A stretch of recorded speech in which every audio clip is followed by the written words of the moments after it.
معزز دوستو السلام علیکم ناظرین گرامی، امریکہ کے 16ویں صدر ابراہم لنکن کا شمار دنیا کے چند ان لیڈروں میں ہوتا ہے جس کو کسی تعارف کی ضرورت نہیں، کیونکہ ان کا نام بھی ان کا تعارف ہوتا ہے۔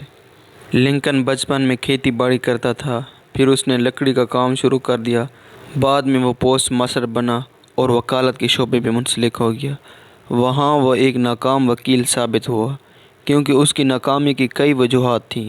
پہلی وجہ تو یہ تھی کہ اسے فیس لیتے ہوئے دکھ ہوتا تھا۔ اس کو 90% کیس مفت لڑنا پڑتے تھے۔ دوسری بڑی وجہ یہ تھی کہ وہ لوگوں کو عدالت سے باہر کیس ختم کرنے کے مشورے دیتا تھا۔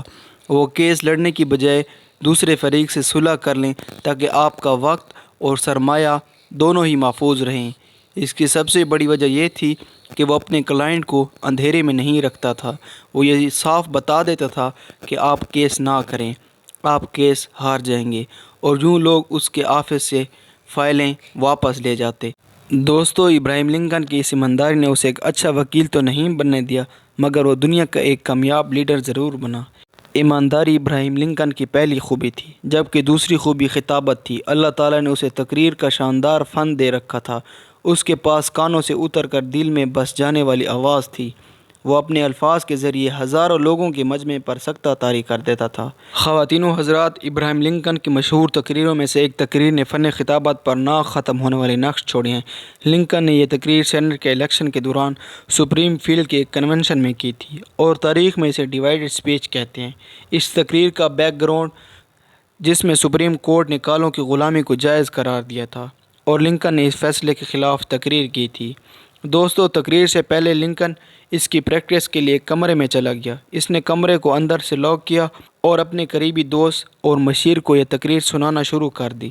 اس تقریر کا پہلا فقرہ ہی انتہائی خطرناک تھا۔ لنکن نے اپنی تقریر اس فقرے سے شروع کی کہ میں سمجھتا ہوں کہ ہمارا نظام بالکل نہیں چل سکتا، کیونکہ اس نظام میں آدھے لوگ غلام ہیں اور آدھے غلام نہیں۔ اس وقت امریکہ کے لوگ ہر اس سیاستدان کو ناپسند کرتے تھے جو کہ کالوں کے حقوق کی بات کیا کرتا تھا، اور یہ لنکن کی سیاست کے ابتدائی دن تھے، اور اس کی تقریر کا آغاز کالوں کے حقوق سے ہو رہا تھا۔ چنانچہ اس کے دوست نے یہ فقرہ کاٹ دینے کی خواہش کی۔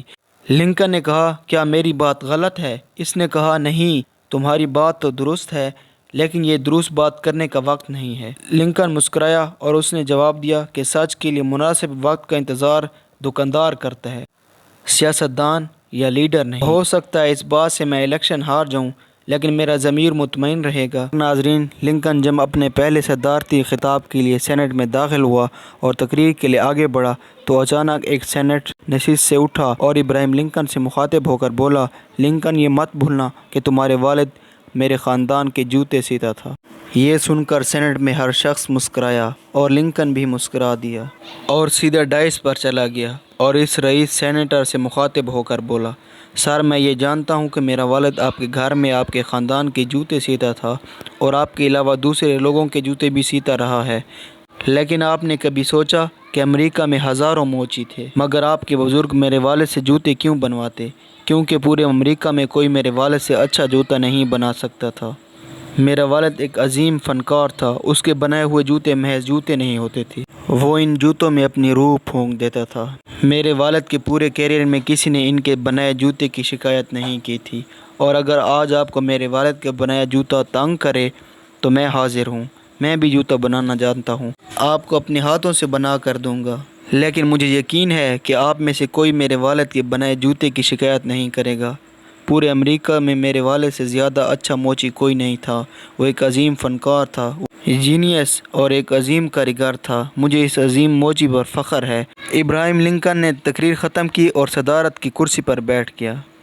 لنکن پر فقرہ کسنے والا سینٹ نے شرمندگی کے عالم میں سر جھکا لیا، اور اس کے بعد کسی سیاستدان نے ابراہیم لنکن کو موچی کا بیٹا نہیں کہا، لیکن کالوں کے حق میں دلائل کے بعد اس کی شخصیت کا معیار نیچے گر گیا، لیکن اس نے سچ بولنا نہیں چھوڑا، یہاں تک کہ یہ امریکہ کا صدر بن گیا۔ اور اس کی حلف برداری تقریر میں پہلی بار سیاہ فاموں نے وائٹ ہاؤس میں قدم رکھا۔